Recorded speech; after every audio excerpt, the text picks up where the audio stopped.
why don't we just get things started really quick right away and have you guys introduce yourself?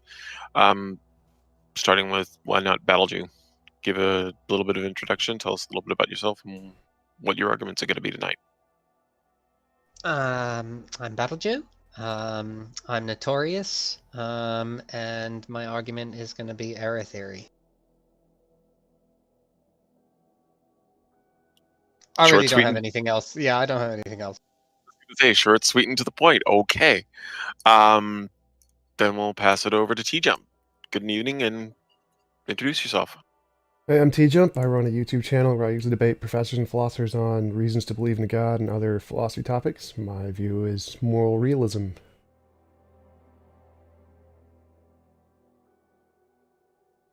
Okay. Pretty simple. Basically, whoever wants to go first We wants are to start things. exciting, aren't we? Exactly. Hey, we like to get straight into it. TJump is the celebrity here, so I think it would be right to let him go first. Okay, floor is all yours.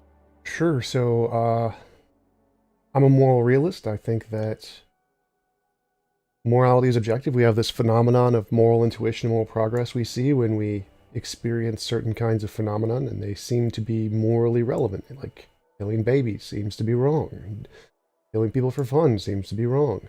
So, based on those, we can ask the question, well, what causes these phenomena? And maybe they're subjective, completely just made up by humans, or maybe they're objective and there's some fundamental aspect of reality that they correspond to. Like any other scientific phenomenon, we want to know, does this thing exist or is it an illusion? And so we can make different hypotheses and say, if it's real, if it is a real phenomenon, then we can make predictions to say, well, if my understanding of this phenomenon is correct, then we can expect that we will see this thing in the future. And if we test and find out that is correct, that is a great reason to think that morality would be objective. I have predictions for my model, we haven't confirmed yet, so I can't use that as evidence. But the reason that people should be moral realists today is because it's pretty obvious that drowning babies for fun is wrong. I mean, that's pretty much the basis. If you want to reject moral realism, then you can't make the statement drowning babies for fun is wrong. And the moral obviousness of that seems to be pretty relevant. And the question is, well, what makes it objectively moral? And I think morality is a higher order emergent property like fitness. So fitness is a property of animals that they can survive in different environments. That is an objective feature of the world that is independent of minds, and so it's definitely objective. And I think morality is the exact same thing. It's a higher order emergent property describing how agents can interact in an environment, and so it's definitely possible for it to be an objective feature, higher order emergent property. No, I don't see any problem with that. Obviously, we haven't proven it yet, but that seems like pretty good evidence for now, and I'll conclude there. Okay, thank you very much. And we'll pass it back over to BattleJew for first side of the argument, opening statement. Well, I mean, I think that the idea that there would be something discoverable in the universe, moral fact, is really like a weird idea. Like I can accept that there are things in the universe seem to us to be that they will this way, even if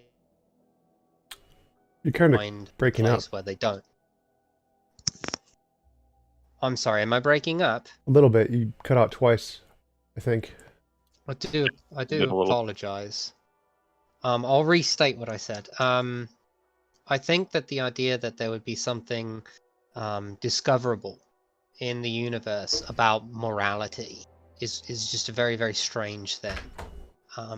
I accept that there are discoverable facts, gravity, thermodynamics, physics, relativity. I accept that these things are discoverable and that we describe them and assign them terminology and things like that. But the idea that we could discover something moral, something that is like an action guiding principle that would be external to ourselves, is really fairly strange to me. Without the existence of, say, something like a god. And since we have no good reason to believe in the existence of God, I don't think we have any good reason, or even any just reason to believe that there is something discoverable in the universe that is external to minds, that would be action guiding for us. Because that's, to me, what I take morals to be, is some kind of principle that is going to be action guiding. And I don't know where they would emerge from. If like a higher order emergent property of what? Of the universe? Something physical about the universe that tells us how we ought act in a given situation. That seems incredibly strange to me too. All right, so a few things there. One is the idea that morality is action guiding isn't actually required in models of objective morality. That's a common misconception given by most theists. The second thing is, if there's a God and that would actually count as a basis of objective morality, well, then necessarily it's possible to have a basis of objective morality without a God. Anything the supernatural can explain, the unknown natural can also explain. So if a God actually works as an action guiding or moral basis, then a non-God could work. You just take the God properties, remove the consciousness, and you're left with the exact same morality.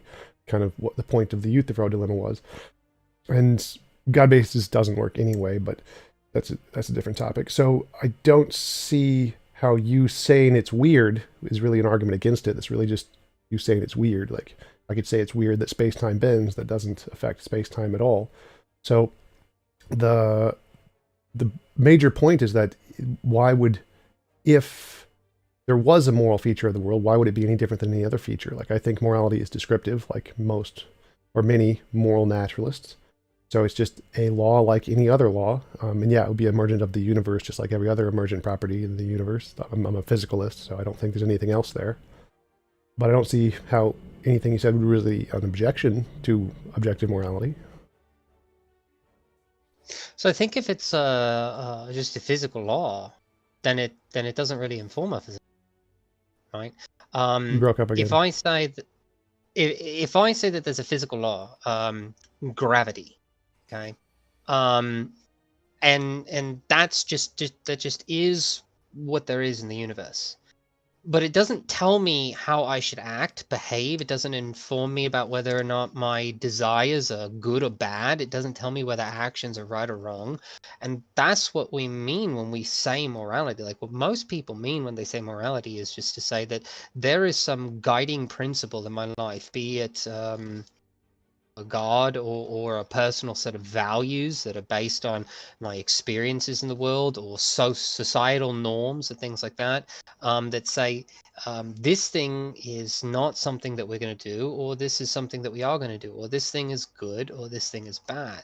And that's what I take morals to be. So there's nothing about like a descriptive fact of the universe that is going to inform me about any of that.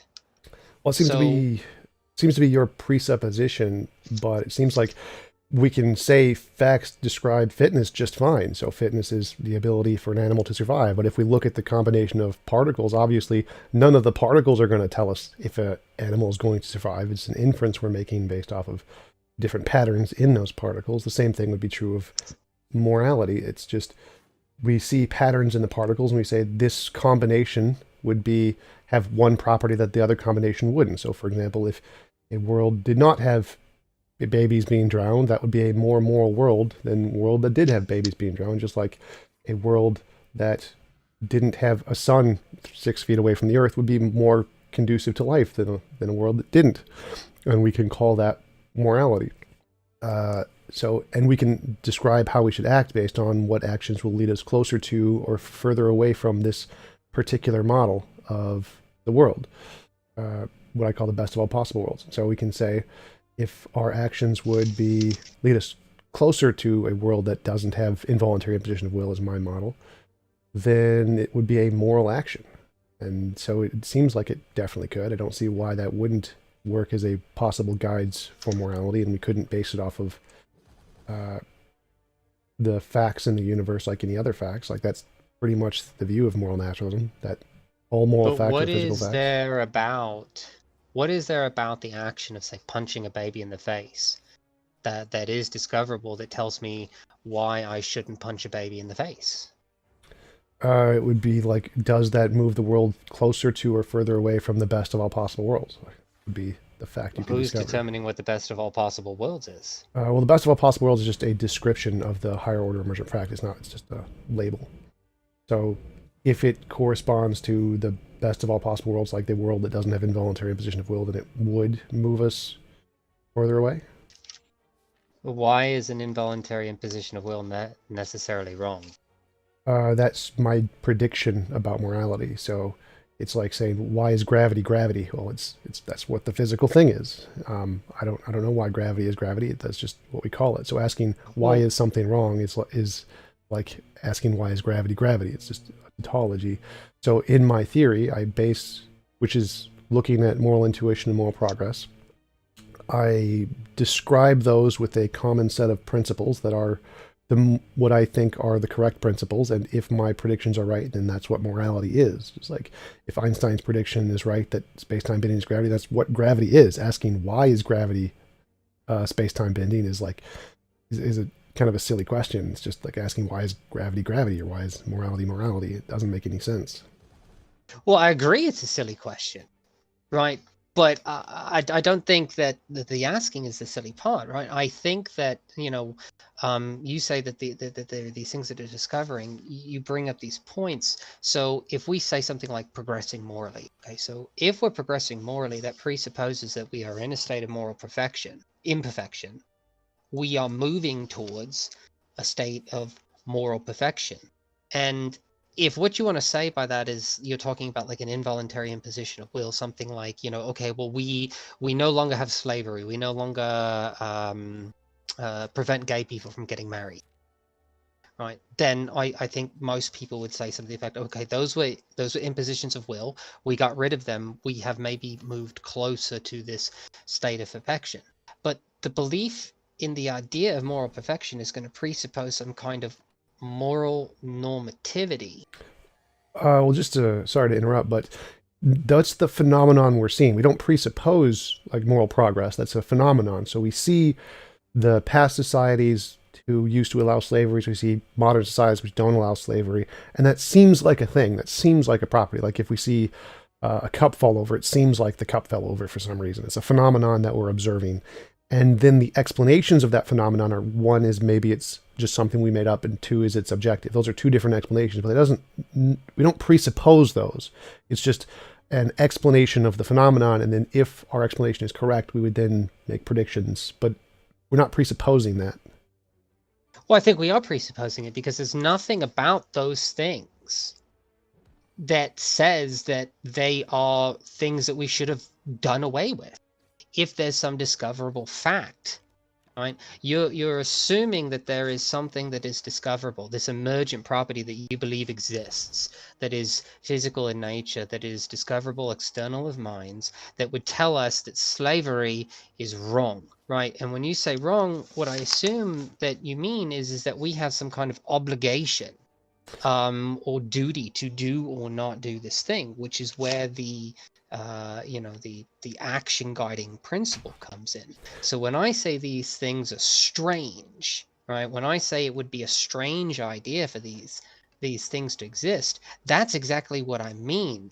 Gravity is what you get when you have this idea that merely an imposition of will that is discoverable, that there is something discoverable about slavery, that would tell us that it is wrong, is what makes the thing weird. Well, so again, and that's just not informative to anything, right? It doesn't get us anywhere. So it's a separate thing. So I don't believe in oughts. Oughts are not a part of my model. It's purely descriptive. It's just describing facts. So I can describe facts in this world, and I can describe facts in another world, and I can compare the different worlds.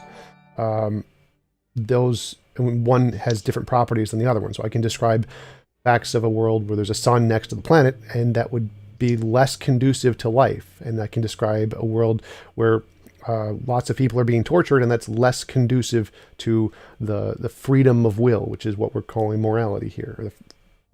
Not involuntary. Why don't you accept oughts? Accept what? why don't you have oughts? Like, why don't you accept oughts in your worldview? Because they're not part of morality. Like, oughts are simply saying if I can prove it's immoral to kill babies or whatever, then we can infer we ought not do it, but the oughts are irrelevant to the morality. Like, if I say I am 6 feet tall, then does that mean I ought to be taller or less tall? Like, no, it doesn't make a difference one way or the other. My goal in objective morality is to describe what is objectively the fact, what is or isn't moral. Whether we choose to do them or not is irrelevant. So if I wanted to be immoral, for example, then I can find out what the moral fact is. I ought not drown babies, and I can say, well, I ought to drown babies. So the oughts there are just irrelevant to the question. You just find out it is immoral to drown babies, just the fact. And then if you want to be immoral, you would then ought to drown babies. And if you want to be moral, then you ought to do morality. But the oughts are only relevant to our like hypothetical imperative of what we choose to want to do, but that's irrelevant to the objective fact of the matter. Okay, so I'm confused. You do or do not have oughts? Because it sounds to me like you do have oughts. No, immorality. You're saying that we... So morality is just factual. It is factually the case that it is immoral to kill babies for fun. Okay, why is that the case? Why is it the case that it is wrong to kill babies? Why do we have an obligation not to kill babies? We don't have an obligation. Obligation is post hoc. So it is that's factually what it means the case. For something to be wrong. No, that's not at all. Like 1 + 1 = When we use the word wrong, we're talking about... So when we use the word right or wrong, what we're saying, we're talking about duties and obligations. When we use the word good and bad, we're talking about values. So right? No, it just seems like you're ignorant of many models of morality, because no, they don't. Like just moral naturalism, if you go to the Stanford Encyclopedia of Philosophy, there's many models that don't include oughts at all. Like, so no, it seems like you've presupposed this into your worldview and are strawmanning mine with this. Like, no, you don't need that for morality. Well, it's not necessarily that I'm saying this applies to your worldview. I'm saying that this is what people take these things to be, right? Like when if we were to, ask like most people, right, which I think is an important thing to do. Right? What do you think? What do you take morality to be? What does it mean to be moral, right? They're going to say something to the effect of, I have values, right, that tell me whether or not something is good or bad. Right. Or they're going to say something to the effect of, there are these obligations, duties that exist, right?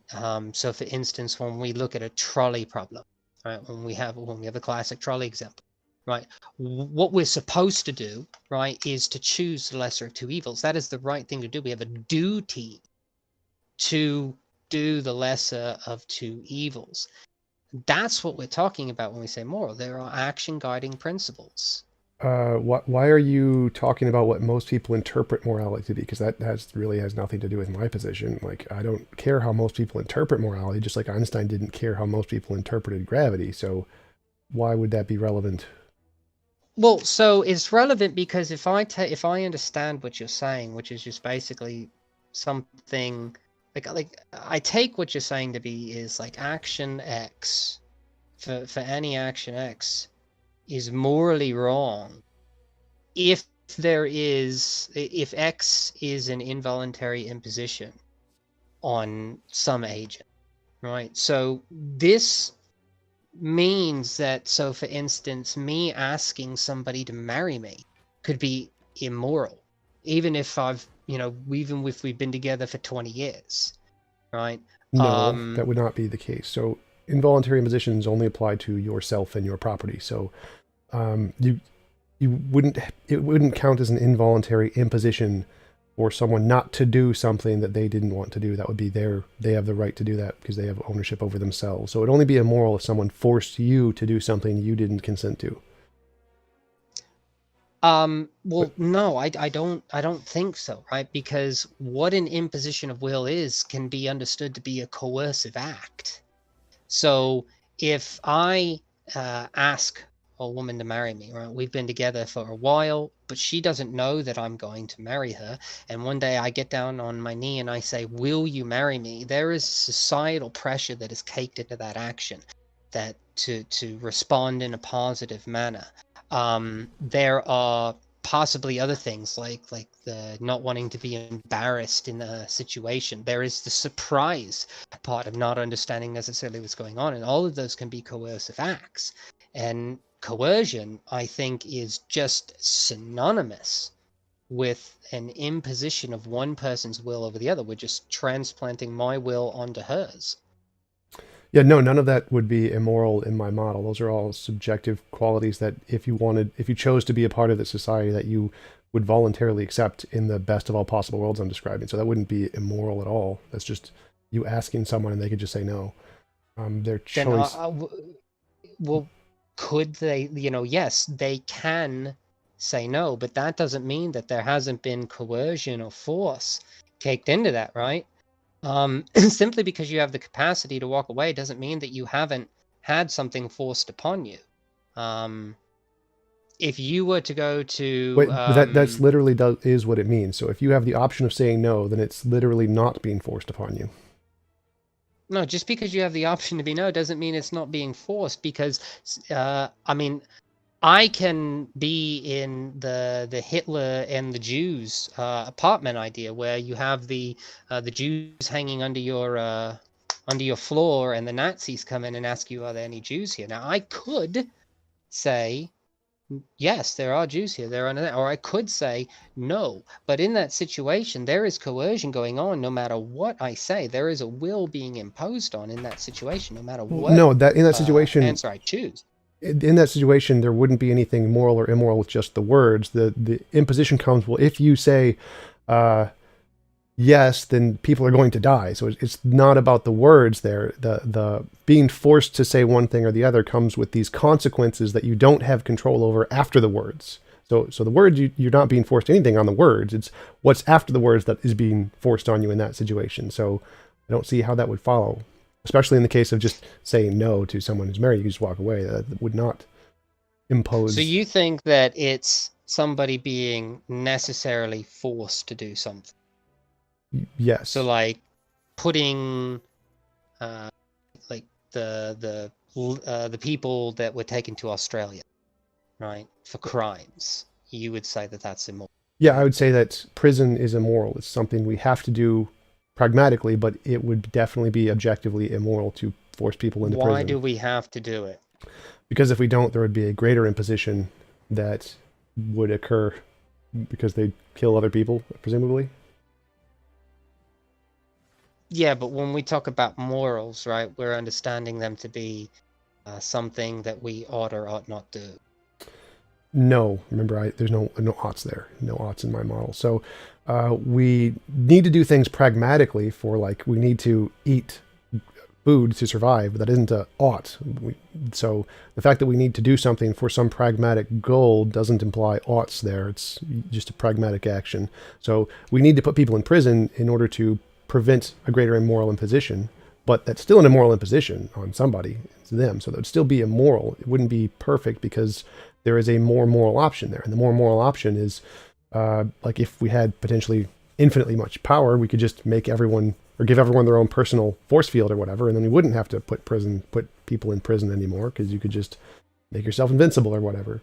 So the fact that we have to put people in prison is a more immoral option, because there's a more moral option out there if we had enough power to do it, but we don't. And so our pragmatic limitations force us to do one immoral thing over the other, like the trolley problem. You have to kill one rather than 5. Yeah. So what is the performative difference then in just saying, when you say morality is just an imposition of will, what is the performative difference in just saying blue is an imposition of will? Why call it morality at all? Well, you couldn't actually decide on anything just by saying blue is morality. I don't think so. Like, when we think of morality, we were thinking of some kind of ideal situation, some kind of perfection, something we're trying to use as a basis to make decisions of what to do.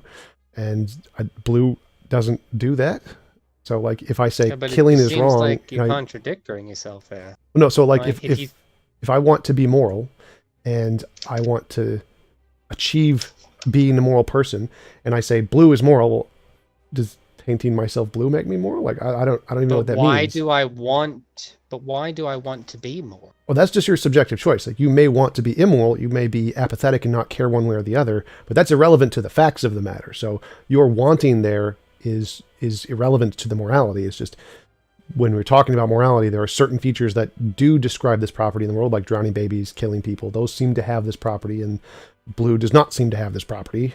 So it would not fit to call that morality. But again, I don't agree with that, right? I don't agree that there is anything that exists inside the statement, or the action of punching a baby that makes that action wrong.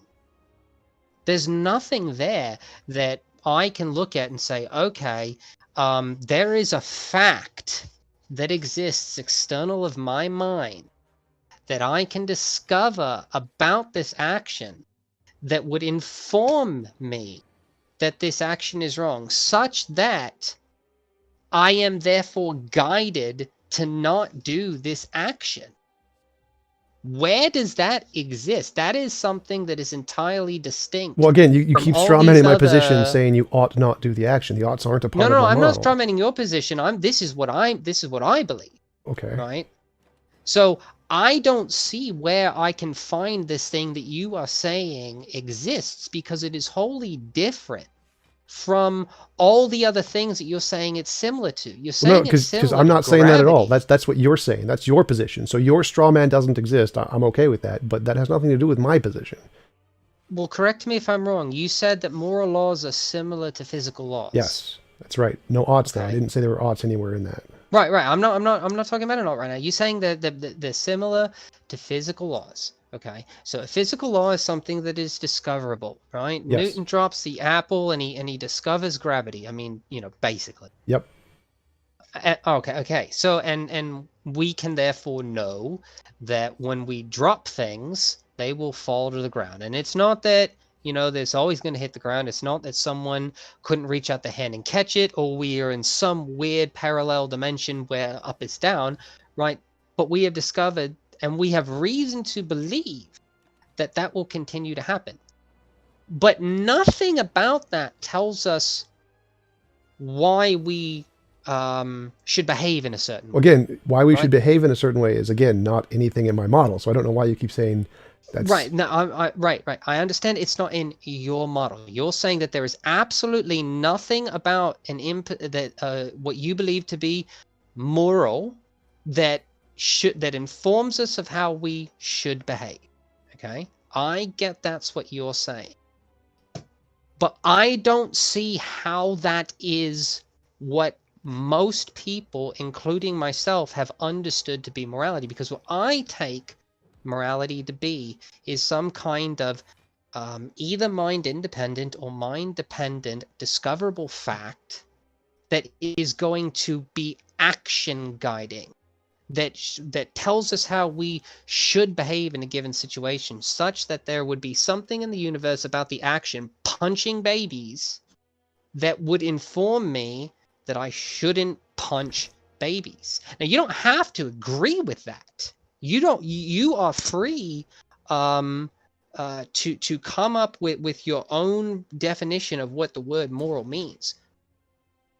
But if what we are concerned about in the normal exercise of communication is common parlance, then no one is going to understand what you're saying when you say, this is what I mean by moral, because you're going to be held to these weird, really strange things like rocks falling down a hill and hitting you is immoral.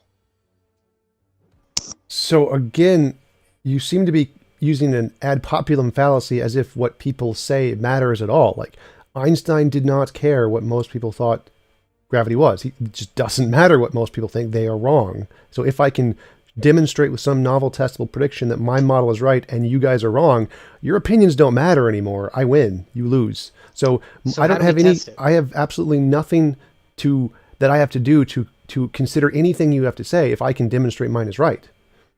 Okay, so but how are you going to demonstrate it, right? When Einstein said I have this hypothesis, he also had in mind a way we could test it. Yeah, so my testable prediction is that in the future, our moral intuitions will change, where we will see rocks falling on people, the example you used, as immoral. Like, we will see that as immoral in the future. That is my prediction about how moral intuitions will change in the future.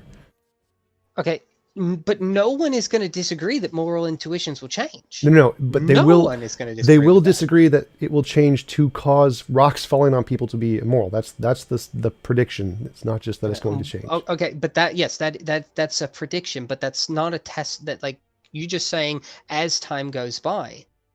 Well, that's not what we mean when we talk about testing, right? When we talk about testing, we talk about what we can do right now. Right, No, that's not at all what we mean by testing. So we make predictions all the time, like for the multiverse. Like, we can't test those right now. We make predictions in the future all the time that we can't do. Like, the Higgs boson was predicted like a decade before we could ever test it. Like, we don't mean we can do predictions. Right, the Higgs boson was predicted, but they also at the same time of predicting it had an idea of what it would take in order to discover it. Right, they said, okay, this is the set of technology we have. This is how we need to this is how we need to improve the technology, and then they set about doing that. Okay, right? so I don't let me see if I can clarify. How, other than getting old, I can test your idea. Yeah, so my idea is that morality is contingent on resource availability. So as societies gain more resources and they can apply more of those resources to sustain values of individuals, then once you get to a certain point of having enough resources that you can sustain everyone's values without causing involuntary imposition, then that will be the moral norm. So we can just test it by saying, once we give enough resources to a particular society, we can watch their moral intuitions change to fit this standard anywhere in the universe. Okay, but how do you deal with the fact that people have different opposing moral systems then? Like, if everybody is moving towards this thing and we have a gross wide variety of different moral systems that are all to varying degrees opposed in such a way that it causes people to want to go to war over them to an extent, how do you know which one is how do you know that this one is the correct? You just seem to be asserting that it is the way. You're just saying, I presuppose X. If my predictions are right, that would be good evidence that my model is right. So it's the predictions. Okay, yes. If there are pink unicorns on Mars, then we might be able to have hippos there. Right? But that doesn't tell us anything, man. Like, I think you like. I really like. So you asked, how do we tell which model is right? I mean, the exact same question is, how do we tell which model of the world is right? Is it round or is it flat? Well, which one makes predictions, and can we confirm those predictions? That's how we tell. I don't know. It's not really a difficult question. Well, of course it's a difficult question, right? Because I still have, other than the passage of time, right? I have absolutely no way. Like, there is no reason for me currently. Right, like let's say, okay. Oh yeah, no, you're totally right. Like, I can't prove objective morality today. Like, if I could do that, then objective morality would be a solved problem in physics. Like, but the fact that we have to wait until the future to confirm it isn't an argument against my model. It's just an argument that hasn't been proven yet. Like, we have to wait until the universe comes to an end to know if the big collapse model is right, or the expansion model is right, or if there's gravity is going to reverse and cause everything to collapse. We kind of just have to wait. We don't have a way to test those. They're just hypotheses. So they haven't been confirmed yet. And I agree, I can't confirm objective morality is real yet. If I could do that, then I would win a Nobel Prize. But it's. What do you mean by objective morality would be a solved problem in physics? I don't understand what that means at all. No, it wouldn't be a solved problem in physics. I'm saying that objective morality is not a solved problem. It's a philosophical problem in ethics. So we don't have confirmed predictions to show one answer is correct versus another answer being correct. So like in physics, there are certain models that are certain problems that are not solved problems. Like, what is the correct interpretation of quantum mechanics? And we don't know how to make predictions to show which one is correct in certain cases. And in some cases, we just have to wait. Like in the case of the universe being going to expand forever, or going to collapse, or going to bubble, we just have to wait, because one of the models is that later in the universe's lifetime, gravity is going to reverse and cause everything to collapse. We don't have any way to show that. We just have to wait. But that isn't a argument against the hypothesis that its prediction is later on that we can't test now. That doesn't matter to the hypothesis. It doesn't make it less true. So do you think that words have generally understood meanings that are Sure. accepted in the lexicon. Do you Sure. think that your understanding of morality is what the generally understood lexicon is? No, but I think it's the truth, so I don't really care. Oh, okay. I mean, I get that you think it's the truth, right? But it seems to me, right, that there's no reason to call what you're talking about morality. We could call it schmorality if you want, because I don't think that what you're describing is morality. It seems to me like all you're saying is that if we impose our will on people, they might not like it. Well, okay, but I can think of reasons, good reasons, that I think most people, most moral realists, would say are moral actions to impose my will on people. So, for instance, if we say take a person who's suffering from extreme anorexia, right, and then we commit them to a hospital, right? Now they might not like the imposition, right? They might not like being locked up, right? But most people that I know to be more realists would say that the moral thing to do is to put them to impose their will such that they can continue to have a will as opposed to being dead. Right. And I think most people would agree with that. Yeah, and I think that's obviously wrong. So I think most people thought space-time wasn't gravity bending. They were just wrong. So in this case, it seems obvious there's a more moral option there, which is like if we had infinitely powerful, we could just get rid of the consequences of anorexia. So we could, if there were no physical consequences of anorexia, then there's no reason to put them in the hospital. And so you can save their life without imposing on their will involuntarily. And I don't think the second point is that... You're right. You're right. That I agree with that. You are absolutely right. If there is some hypothetical world in which we can do all these things, right? If there is the Christian God, then I'm going to hell. Okay, but it doesn't tell us anything. There's nothing informative so there. you argued that most moral realists would say it's moral to put this person in a hospital. Now, if there's a more moral option there, then that's not the objective morality that is correct. That is not the correct way to assess morality, because there is a more moral option that this other model did not recognize. So if there's... I think you missed the objection there. Your objection was that most people define it differently. I think they're wrong. Here's a prediction. Here's a way to explain why they'd be wrong. I don't know. The objection there was when you say, like, if there is, right? And I'm saying, yeah, if there is a God that I'm going to burn in hell, if there is a more moral way to do something, then this is not the objective moral thing to do. That thing would be the objective moral thing to do, right? Right. But we don't assess things on if these fantastical things that are merely conceivable and almost pure fiction are things that we should possibly consider, right? That's how thought experiments work. So thought experiments work by doing things like Einstein imagined he can travel at the speed of light. Like the fact of whether or not he can or can't do it is irrelevant. It's just a way to test the model in different situations to isolate variables in the model. That's what thought experiments do. Of course it matters if he can or cannot do it. What? Like, it's impossible to travel at the speed of light, but he still imagined it. I don't see why that would be... Why is that relevant that he couldn't do it?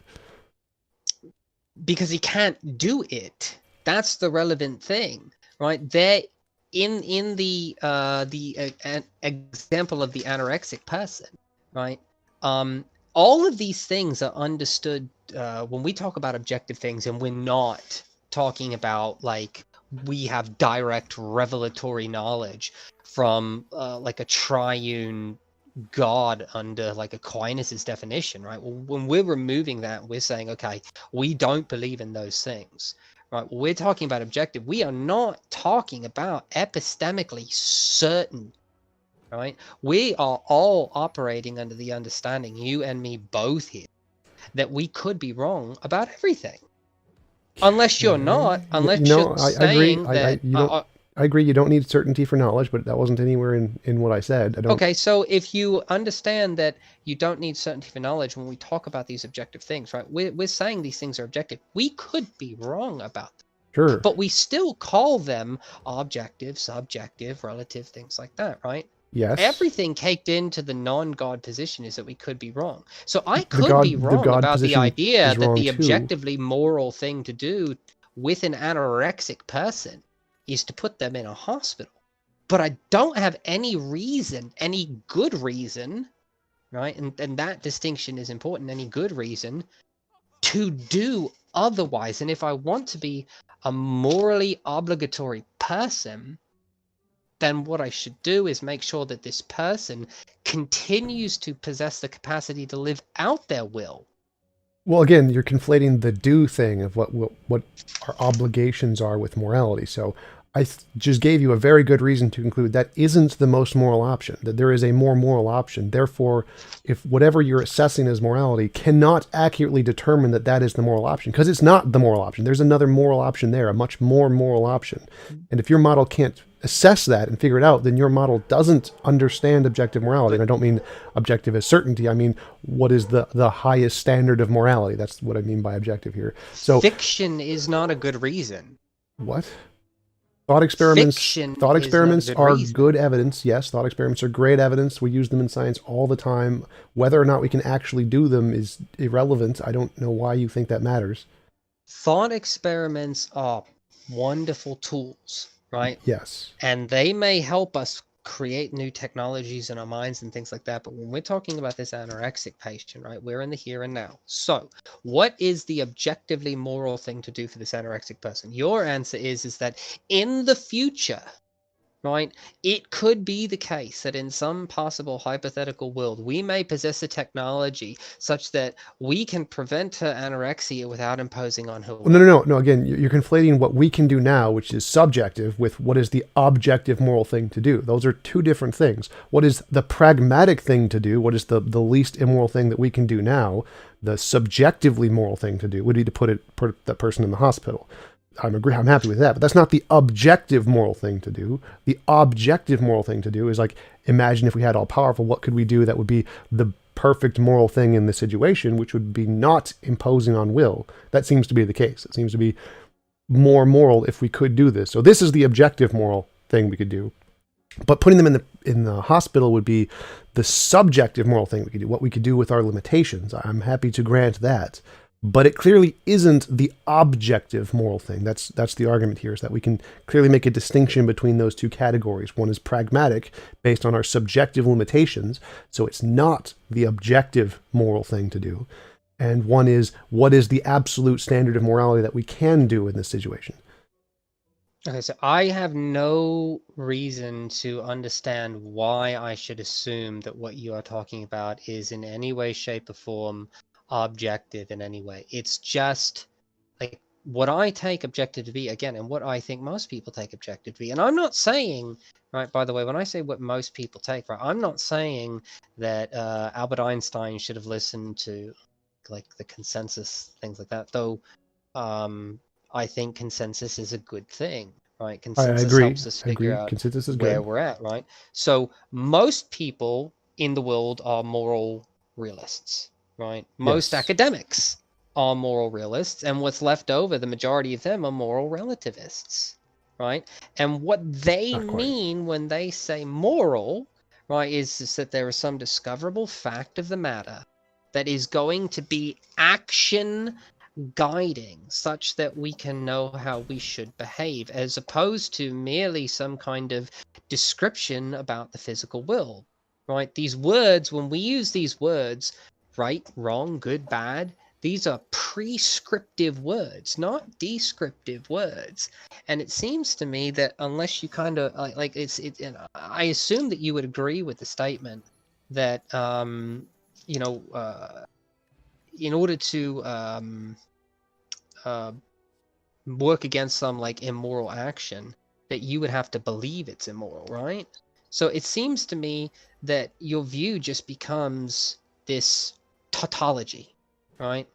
Immorality is an involuntary imposition of will, because rationality with belief against immoral actions requires a belief about immorality, which just leads you right back to immorality as an imposition of will. So it seems tautological, which is just, I mean, like, what does that get us? Well, again, you're just shrug and an okay? Again, you're just not understanding the model. The model is, if I'm right about morality, here's some testable predictions we can do. That's not a tautology. There's no saying the same thing twice there. That's That's literally the hypothesis. You're saying the hypothesis defines itself as being correct. Like literally every hypothesis, you assume it's correct, predict the consequences, and then test them. So obviously, you assume your hypothesis is correct. You have to do that to predict the consequence. That's how hypothesis testing works. So that's not an objection. And again, the fact that most people think morality is this at this point in time isn't an argument against my model, because my model isn't based off of the consensus, it's based off of testable predictions. So the consensus doesn't matter here. The whole point is that, and there isn't a consensus on this, the fact that most people believe it doesn't mean that there is a consensus on what it is. And I would say that the majority of moral naturalists probably don't have the oughts in them. Many, I don't know exactly what the percentage is on that, but pretty sure it's not the case. So it seems like most of what you said is just wrong. Like the consensus doesn't say that oughts are required in morality in philosophy. In common parlance they do, but that doesn't matter. That's just an ad pop. And it's not a tautology, because you obviously assume your hypothesis is correct to make predictions in all cases. It's not tautological in science to assume your hypothesis is correct. It would only be tautological to believe it's correct without any evidence. Like if you have nothing that you could predict, or no basis in reality, and it has nothing to it at all, then yeah, sure, it's just a tautology. You're just defining it that way. I don't think you have any, like, I don't think you are predicting other than the natural evolution of a society. Yeah, that they will start to see rocks falling on people as immoral. That's a pretty novel prediction. Like that's not something that is really seen. And the whole point of novel predictions is that it's something new that we don't know yet. That would be a pretty good one. Like if that would actually happen, that's a pretty good indication that I understand morality better than everybody else, because no one else predicted that. Like, right? Whatever morality is. I would probably agree with the fact that no one has thought to predict that, an earthquake, right, which is just a natural, thing, that happens without any interference from agents, is somehow imposing some form of agency, right? Because in order to impose will, there has to be an agent. So the Earth is an agent. No, to universe impose is an agent. on will doesn't require an agent. But again, that's irrelevant. So I made a novel prediction that no one else predicted, and if I get that right, that's pretty good. That's kind of what science is. You make some novel prediction that no one else expects based off of your model. You get it right. That's really good evidence. So saying that isn't good evidence, or that if this doesn't, or this does occur, then that isn't evidence of my model, seems to be pretty dogmatic. Like you just don't understand how predictions work. Oh, I understand how they work, right? But I think there is just so many things that you have to hold as immoral that are just ultimately queer, right? You have to hold that most parental actions are immoral. You have to hold that school is immoral. You have to hold that marriage proposals are immoral. That No, so those would not be those. Prison, no. Is so again, you're strawmanning my position. Like, no, surprise birthday parties would not ever be immoral in my system. Like, you can assess the morality pretty easily. Like, if you imagine you are in the best of all possible worlds, and you get to design everyone gets their own universe. You get to design your universe however you like. You would create a list of consensual things that you allow in this universe, and a list of things you don't allow in this universe. Everything on the consensual list would be consensual, so it would be not immoral. And presumably, you would put surprise birthday parties on that list. You would put marriage proposals on that list. So these would not be immoral unless specifically you didn't want them to be in your universe. Most people probably wouldn't, so these would not be immoral in my model at all. Like, but taking the pragmatic actions of like parents disciplining you, like obviously there is again a more moral option there. The only reason parents need to discipline children is because it's pragmatic. You need to stop them from running into the street because they're going to get hit by a car. But again, there's a more moral option there. If you could just make the kids ethereal so they would just not get hit by the car, you don't need to stop them from running into the street anymore. I'm sorry, if we could make the kid ethereal? Yeah, like a ghost, like so not if the car wouldn't physically hit it. I mean, come on, man. Did you just hear the words that came out of your mouth? And you think that's what morality is? Yeah, making kids ghosts so they don't like get hit by oncoming traffic. Yeah, if there's a way to do something without causing involuntary imposition of will, that is the more moral thing to do. Yes, that would be an example I thought of to accomplish this. Why should I believe any of this? Because I make testable predictions, and if my testable predictions are correct, that's good evidence that I understand the topic better than you. Okay, but you can't test your predictions in any capacity where I will be able to see those things come true. In any capacity. I'm 30 years old. I am not going to live to the point where we can turn children into ghosts. I am not going to live to the point where we have transporters that can just I don't know why you think this is a valid objection. Like, the fact that you aren't going to live to the end of the universe means we won't be able to test the grand collapse model, and we won't be able to demonstrate it to you. Because I will never have any capacity, right? I will never have any capacity, nor will you, by the way. Yes, but again, that doesn't make a difference. Whether or not we can test it doesn't mean that I'm wrong. If someone else verifies it after I'm dead many years from now, that would still be evidence for my hypothesis. Whether or not you can verify but it. I have I have no reason to believe it. Right, no, so I'm granting I cannot confirm and solve objective morality today, or I would have already won a Nobel Prize. So yes, I grant to you I cannot verify the predictions yet, but if my predictions... When we talk about being rational, right, when we talk about people that are acting rational, we're talking about people that are acting in accordance with their desires and that they believe that they are acting in accordance with their desires, right? Do you accept that? I have no idea what you're talking about right now. Okay, so do you understand? Do you accept that acting rational is acting in accordance with desires? I usually think being rational is usually acting in accordance with some set of propositions, not necessarily values. I don't know. I'm not sure. It seems to me that if you wanted to be, if you want to hold your position rationally, right, that there would have to be some reason to believe it, right? Well, let me rephrase that.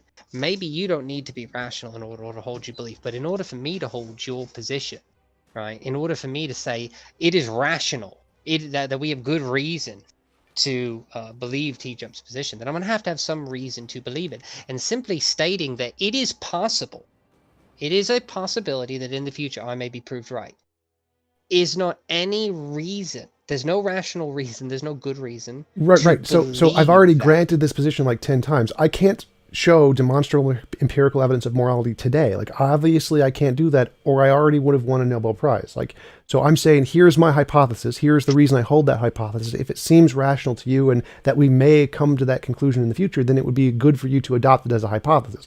Obviously, I'm not saying I can prove it to be correct.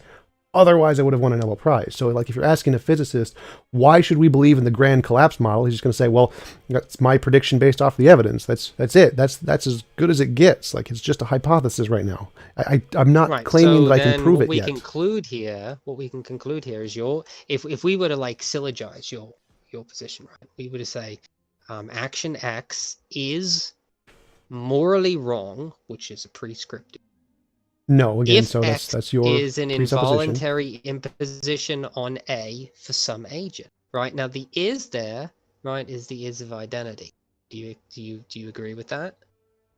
The is of identity is what, I don't know what you mean by, like, other kinds of ises. I don't know what you're talking about. Yeah, so there's the is of identity and there's the is of predication. Right, and if you're saying that is the is of predication, then you're going to have to justify it. Yeah, I have no idea what you're saying there, so it's just not relevant to my model. Well, of course it's relevant to your model. No, you just... Right, you understand what an identity relationship is, right? I have no idea what you're saying there, so you'd have to explain how this is in any way relevant to anything I said. Because if you were saying action X is morally wrong, right, and that is the is of identity, then you're just not saying anything. So again, none of that, you have to explain how any of that is in any way relevant to anything I said. So my position is, if we want to syllogize it, is any involuntary imposition of wrong is immoral, or just to say, I don't want to put it into a syllogism, I'm too lazy for that. And the reason to believe it was that it makes testable predictions. If I'm right about the predictions, that's a good reason to believe it, that my model is correct. Obviously, we can't do it yet. I'm happy to grant that. But here is my interpretation of the evidence. This is the conclusion it leads to. Here's a prediction. That's essentially exactly how science does. And so complaining that this is not proven yet isn't really an objection. Like, I haven't claimed it is proven yet. So I am going to say, right, that the idea that this thing that you're talking about, like this discoverable fact, does not exist anywhere it is not a discoverable thing, right? It is wholly different from the things that you are attempting to compare it to, right? You are attempting to compare this thing to properties, particular events, right, that the natural physical world contains and that science investigates, right? I'm not strawmanning. Yes, that's correct. Yes, correct. Okay. Those things, they don't exist. There's no reason to believe they exist because of what is baked into the word moral.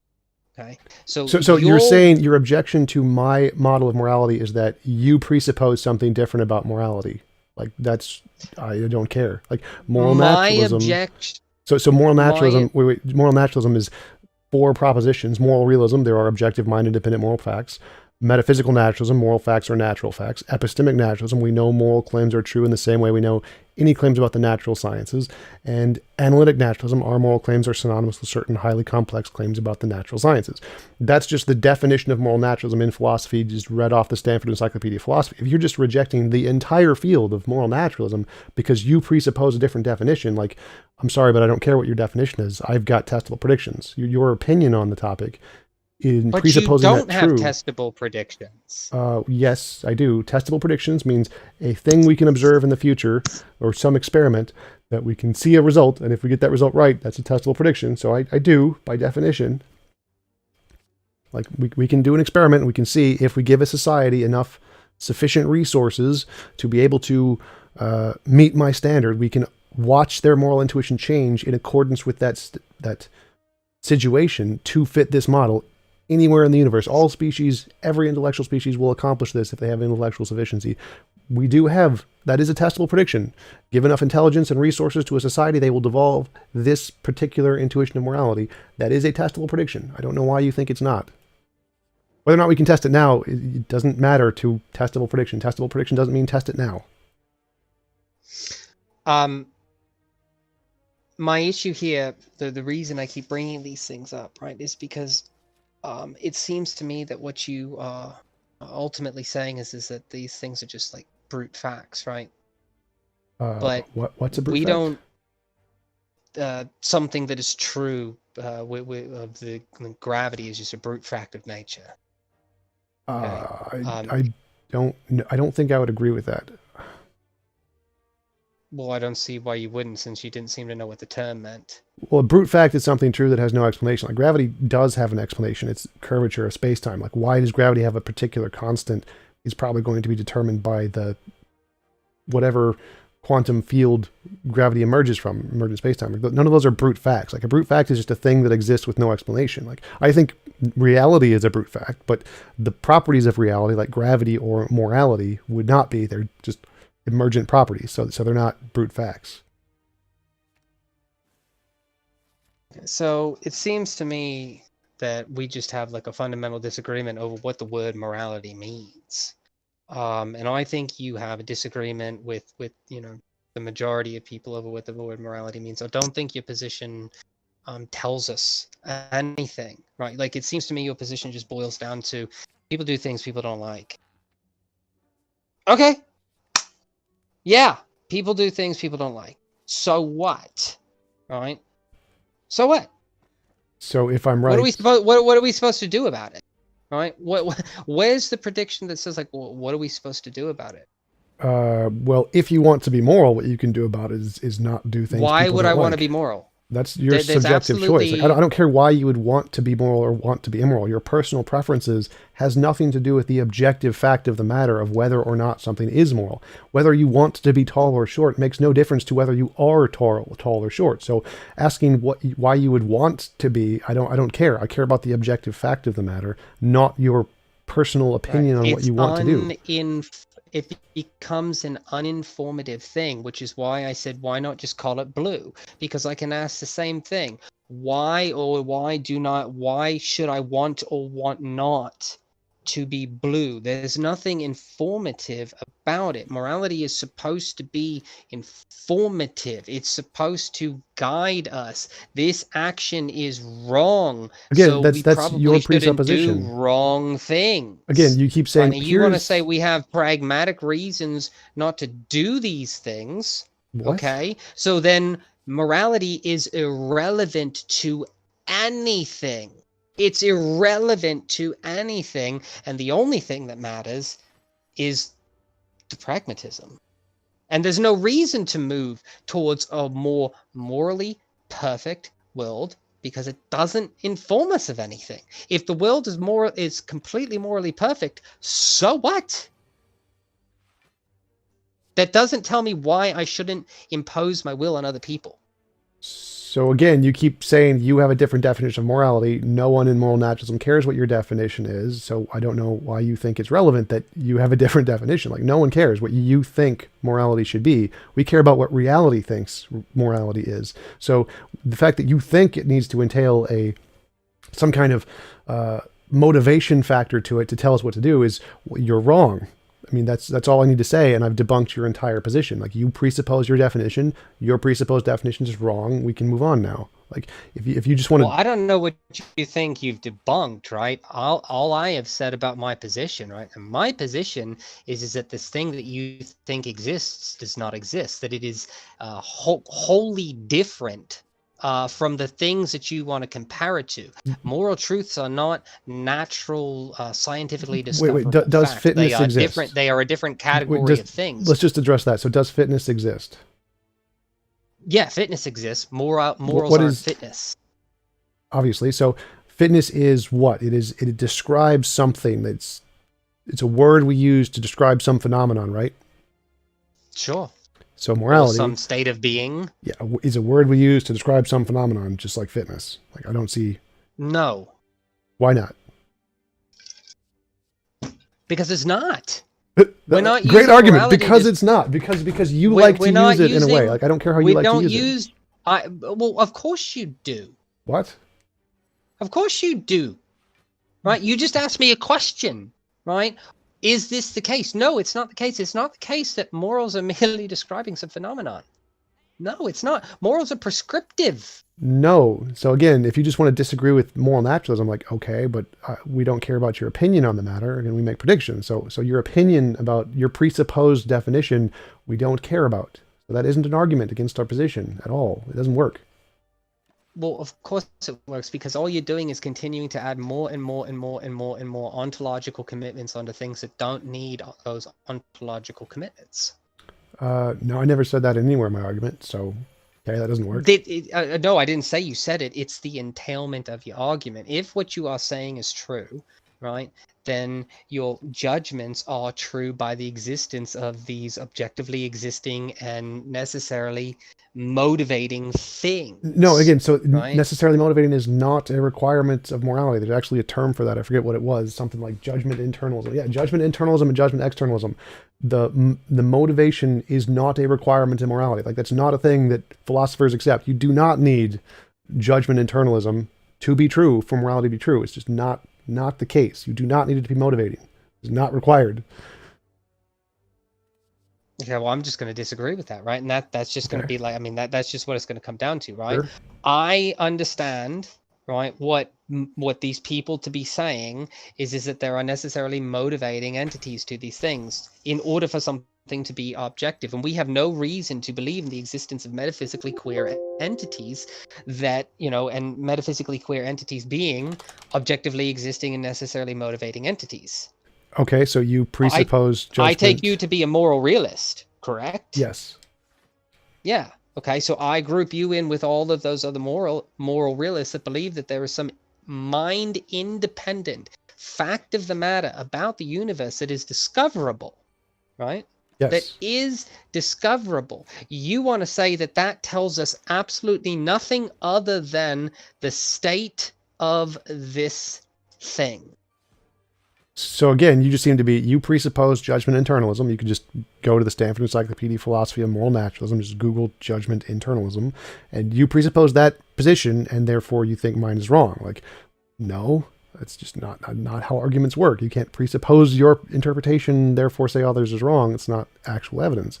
And you presuppose that morality isn't a description of natural facts. Again, just moral naturalism, the very first set of describing what it is we know moral claims are true in the same way we know the claims are true about the natural sciences and are synonymous with highly complex natural sciences. That's literally just the definition of moral naturalism. This is a well-accepted position in philosophy. Saying that, no, it can't be that way because you presuppose something differently isn't an argument. That doesn't actually work. Okay, show me where this thing resides. Where does fitness reside? Well, I would assume a biological creature's fitness resides internally in and of itself. So fitness is a relationship between some property of the features that construct it and its relationship to the environment. So it's a higher order emergent property. So it's not actually in the creature. So that's kind of the thing. Morality is also a higher order emergent property. It describes relationships between things. It isn't like a particular particle. That's what higher order emergent property means. So I don't know exactly how to answer your question there, because I wouldn't say that fitness exists in any particular location. It's a relationship between the features of an organism and the features of the environments in which it can particularly live. Okay, so you have really just no response other than to say, I just believe it is the case that these things exist. Okay. What is your response to the different views on morals, as many as there are, other than I just think mine's right? I make testable predictions. If mine are right, then I have a reason to believe mine over all others. That's the testable predictions thing. You don't think any other moral systems make testable predictions? I don't know of any, but if they do, that's cool. And if they make different ones, that would be great evidence of them. That would be phenomenal. So if they make different testable predictions and they're right. Christianity's moral systems make all kind of moral predictions. So do Islam's, make all kinds of, predictions. Sure. And they say that they have evidence that those things exist. Sure. If we died and we met God after heaven, that would be great evidence. Sure. I'm happy with that. Yeah, I think so. And I think that dying and meeting God is about as assurable as the evidence of you thinking that one day we will show how rocks hitting us in the head are immoral. But it seems to me that with moral disagreements, the best explanation is that moral codes, right? And I assume you do agree that there are moral codes, merely reflect different ways of life, different the environments that life has found itself in have produced different sets of morals. And the idea that somehow, like, I assume you would say something to the effect of female genital mutilation is immoral, right? I would assume so, correct? Sure. Yeah. But this group of people over here says, no, it's not. It's the most moral thing we could possibly do. And you're saying, well, there's something discoverable, right? Yes. Correct. Okay. And so you're going to say that the people that that say that this is wrong have already discovered that fact. No. So what? Well, no. they're saying we know this thing is immoral. And they're saying, look, the thing cries, right? And what are they talking about? They're talking about all these evolutionary things that we have. So I've never said they've already discovered this. Like, again, my testable prediction has not been discovered yet, so I don't know why you think I would say. Well, it seems to me that I don't see why you would argue otherwise. It seems to me that people are saying we know this to be the fact. I still have no idea what you think. What other people say is relevant to my model. I don't know why you keep bringing up what their position is. Like, I don't think they've discovered objective morality. They may think they've discovered objective morality, and they can think that they're just wrong as far as I'm concerned. So I don't know why you keep bringing up what they think, like why what they think isn't really relevant to other models. I think I keep bringing it up just to hammer home the idea that you are just equivocating on what we mean when we say morals. I think I keep bringing it up to make sure that you understand that what you are actually saying is your position is schmoral, not moral. And you are free to say all day long that you have schmorals. So I've already But you debunked that haven't- argument like entirely. Like No, you haven't no, debunked I've anything. I've entirely debunked that argument. Like the fact that other people stating wait. that you have this No, that's not what I'm thing saying that here. you So think can happen doesn't debunk anything. So I've already debunked that argument. That's an ad populum fallacy. We know that isn't a valid argument. It does not follow that my model is wrong because most people like to use it in some other way. That isn't evidence. So keep you saying that just shows you're saying that your model is wrong because most people think this. I'm saying that you are not talking about what they're talking about. Again, that your doesn't matter. That's an ad populum have... fallacy. So your ad populum fallacy isn't not. argument. So try to put it in a syllogism form. I'm not talking about what they're talking about. Therefore, what? I am not saying that that your thing here doesn't make predictions, right? I'm saying it's not addressing the thing that we're talking about. No. So I'm not saying that what you're saying is wrong. Again, so that isn't a valid argument. It's wrong. Again, I understand you're saying that's not a valid argument. So saying that there is no real morality because what you are talking about morality doesn't exist. Like I don't care what you're talking about. I'm not saying that there's no. That's not what I'm saying either. Okay. Right. Whether or not there is real morality or not, right, is in the realm of, say, my error theory versus some moral relativists or some moral realist, right? But you're not one of those people. You're talking about something else, and you're making predictions about something else, and you're bootstrapping your something else into what we're talking about. No, again, so that's you presupposing your definition, which is just you making shit up, and then assuming that my definition is wrong, which is, again, just you making shit up. That's not a valid argument. That's just an ad populum fallacy. So I could make the exact same argument for Einstein and say, well, when we talk about gravity, we're not talking about space-time bending, and you're talking about space-time bending. Therefore, you're not talking about what we're talking about, which is just irrelevant. Like, I'm talking about reality. So if you're just making shit up, like, okay, you're wrong. Okay, but I don't see what that gets you. Just telling me that I'm wrong, I don't see what that gets you. It gets you just about as much as you saying that you're right by assuming that what you're talking about is the correct definition of morality. When you want to know if something's true, it needs to correspond to reality, not just what you're talking about. So what you're talking about doesn't matter at all. It's irrelevant to the topic. Morality is determined by reality, not by you. Yeah, well, no, you're right. It's not determined by me, right? And you know, what is it determined by? If there is morality, what does determine it? Well, I don't think there is morality. Well, no. So this is hypothetical. Like you granted the possibility that there could be a God, and that would determine it. What does determine objective morality, if it potentially existed? I have no idea. Well, just reality, right? Like it would be, if there was objective morality, then it would be a part of reality, correct? That would just reality determines if it is or is not the case, right? Sure. If there was this thing, morality, that was objective, there would be some discoverable fact about the universe that we live in, such that we can know that performing an action is wrong. And what we mean by wrong, that part's where you need to stop. That part you don't. That's the part where you're wrong. What you mean by it doesn't matter to reality. No, reality does not care what you mean by it. The only determining factor is reality, not what you mean by it.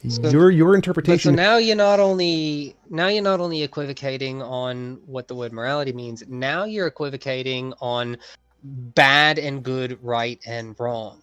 What? No.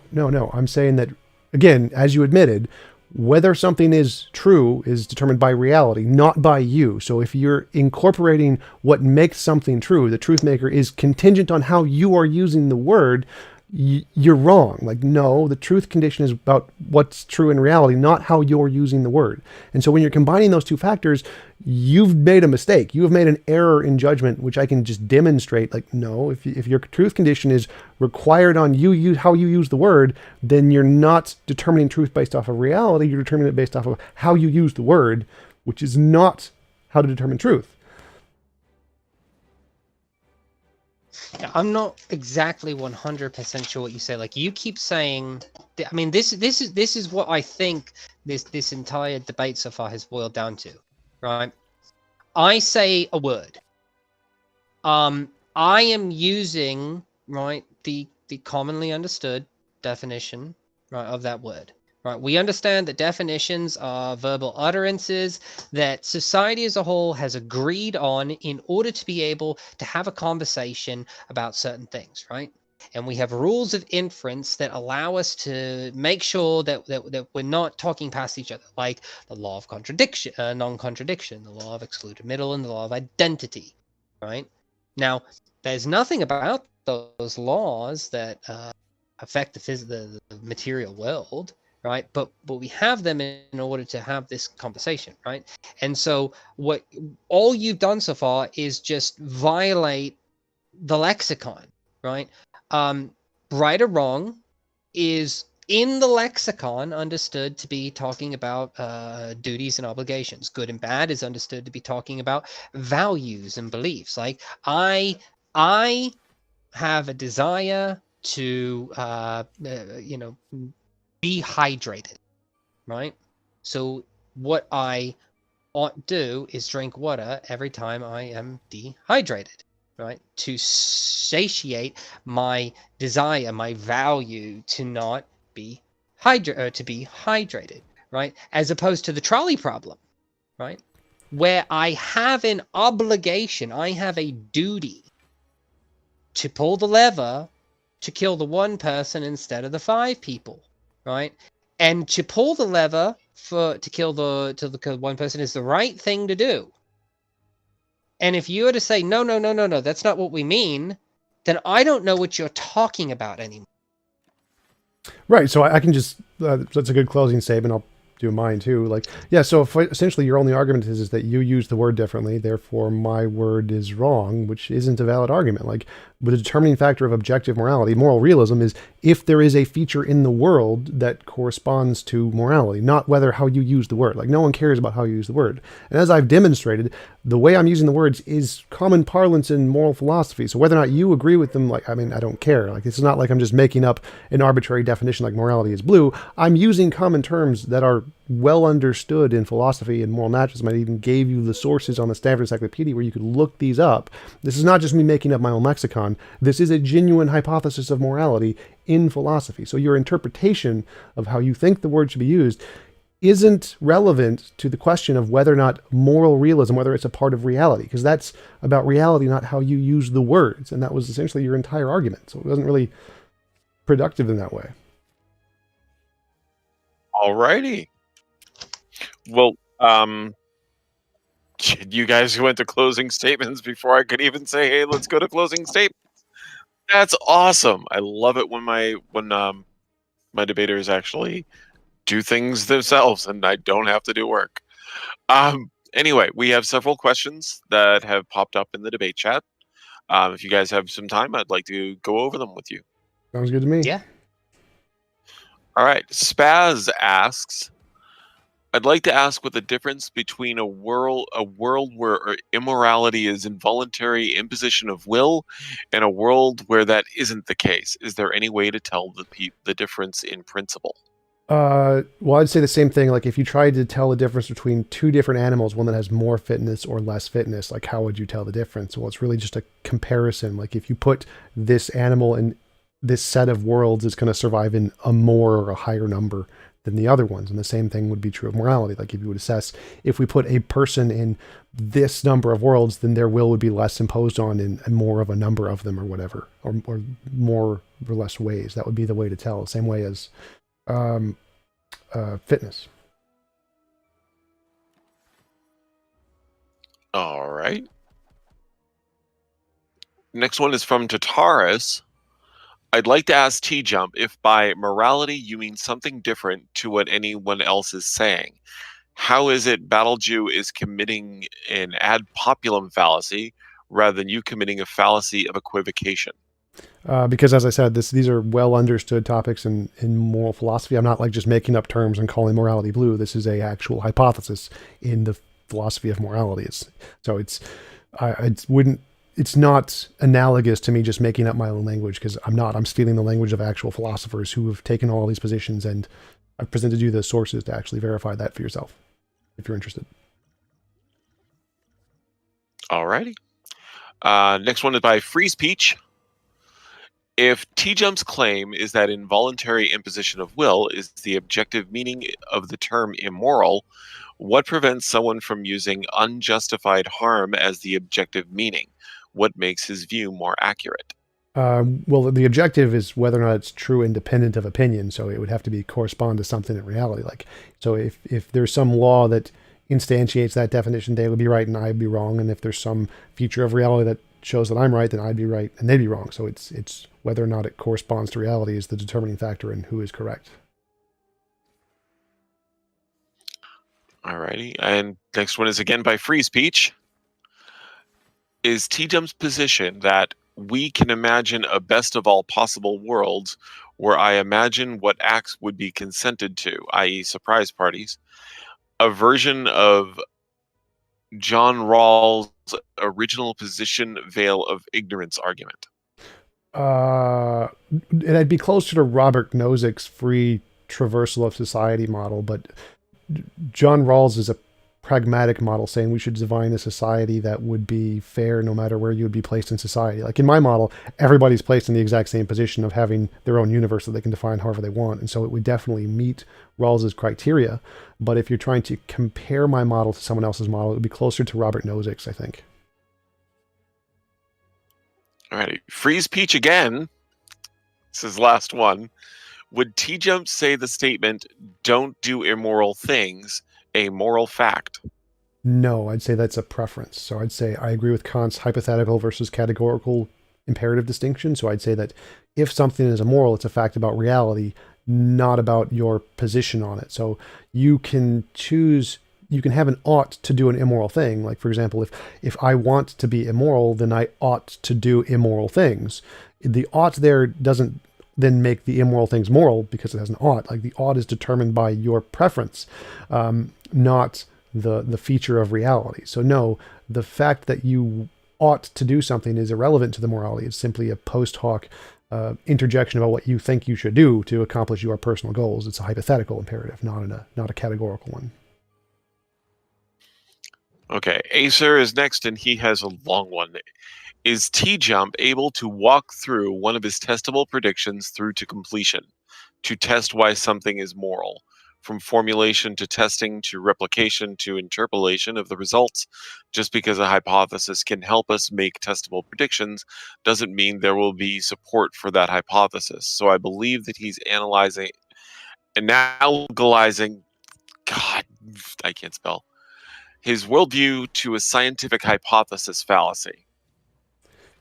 I'm not sure what he means there. So yes, I could say that if we give a society a sufficient number of resources and they have a sufficient intelligence, then their intuitions will evolve in such a way that it will prioritize involuntary imposition of will because of it's a feature of the world, like fitness. Like if we give enough resources to a animal, essentially, it will evolve the ability to survive in more environments or whatever.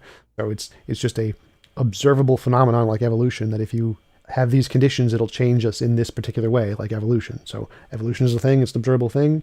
Our changes in intuitions are an observable thing, and they change in a particular direction, and that directionality is what I'm referring to as morality. So that would be the hypothesis and how to test it and how to verify it. So yes. TJump, they just love asking you questions. Crispy asks, ask if TJump has heard of projectivism and quasi-realism. If so, what does he think of them? I have heard of quasi-realism. I did study that a while ago. I have not heard of projectivism. I don't really have an opinion on them much. Like, just different interpretations. Like, same as error theory or non-cognitivism. Like, okay. Like, I don't really have an opinion on them, I don't think. The next one's a really fiery one. Shisha says, is the proposition TJump shouldn't rape a baby true or false according to your objective morality? That would not be a moral statement. It would be a descriptive statement. So it would be like saying that it is objectively immoral to rape a baby would be a true moral statement. The should there would just be a preference-based thing. The should is irrelevant to the question. So it would be objectively, it would be an objective moral fact to say raping a baby is wrong. TJump should not rape a baby. That would be an objective moral fact. Yes, a true objective moral fact. Okay, that looks like it's the end of the questions. Cool. Well, in that case, wait a minute. Holy cow. Missed asks at the last second. Can we deem something immoral to be taken your own and someone else's desires at the same? Did I just read that wrong? Can we deem something immoral to be taking your own and someone else's desires at the same time, which would be contradictory? So would it be immoral? I'm not sure what that means. He gave an example of, again, rape. Sorry. Your desire is that you want to rape this woman. The person you want to rape has the desire that they want to be not raped.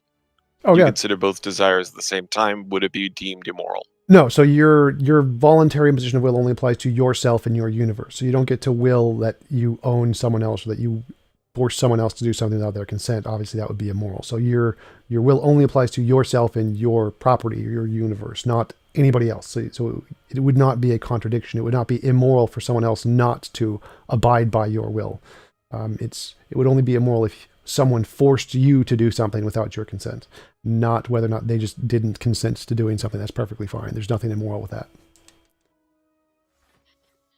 Okay, CEP says, are you really comparable to Einstein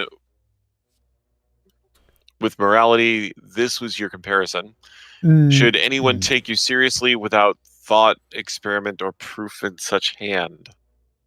No, I'm not comparable to Einstein. The argument was comparable to Einstein. So his argument was that, well, many people think of things differently, and as if that was a valid argument. And so my example of why that's not a valid argument is like Einstein. It wasn't a comparison to me. It was a demonstration of that argument is an ad populum, which doesn't actually work. And from SEP for BattleJew, you cited the law of identity in your closing statement. Would you please tell us what you take that to be? Yeah, I take the law of identity to be a law of thought, of knowledge, right?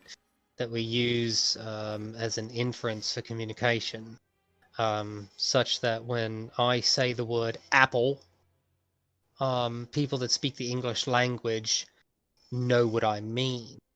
And so when I say the word apple, it is commonly understood to be a fruit that, comes in either, typically red, yellow, or green. That way we, don't equivocate with each other. So we can have a conversation. Even, and then of course that's going to go across languages, right?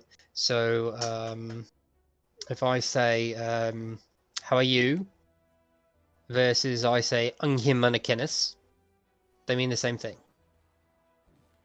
So if that's what you're asking, that's what I take it to be. Okay, there was one more. Darn it, stop doing that. Beethoven asked, why is it a moral fact based on what? And he said, in reference to the previous question about child rape being wrong. So that's probably for TJump. What? What was the question?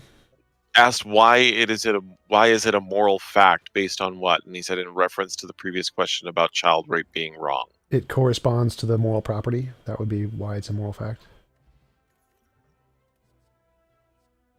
There's like, why is the ability to survive in more environments a property of a more fit animal? Like, it corresponds to the properties of in reality that correspond to what we were saying there. So that's what makes it more moral, is that it's more moral because it corresponds to the moral fact.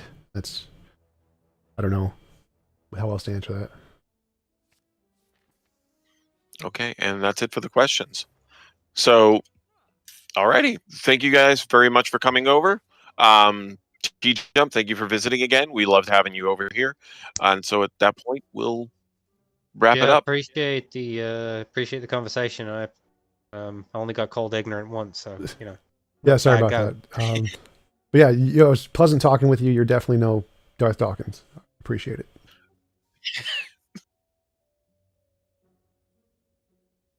I love this channel. You guys have a great night. You got one more question. One more question? Yeah. Satan said, how does his view predict anything? A definition doesn't make any kind of empirical predictions. Right. So we look at the phenomenon of moral intuition and moral progress. I try to make a principle that describes the pattern in that phenomenon, and then I take that pattern and put it to its extreme and see, well, if this pattern continues over X amount of time, or when we get X amount of resources, this is what it will be. So the definition is just a principle I'm using to describe the phenomenon, or what the principle I see, the pattern I see in the phenomenon. The definition doesn't make a prediction. It's the definition plus the pattern that then leads to a prediction. Did you just really call Satan Satan? Me? I wasn't gonna say the actual word, but it's spelled. It's pronounced both ways. Anyway, we're gonna call it a night. So, you guys have a great night. Thank you very much for coming. Thanks. See you.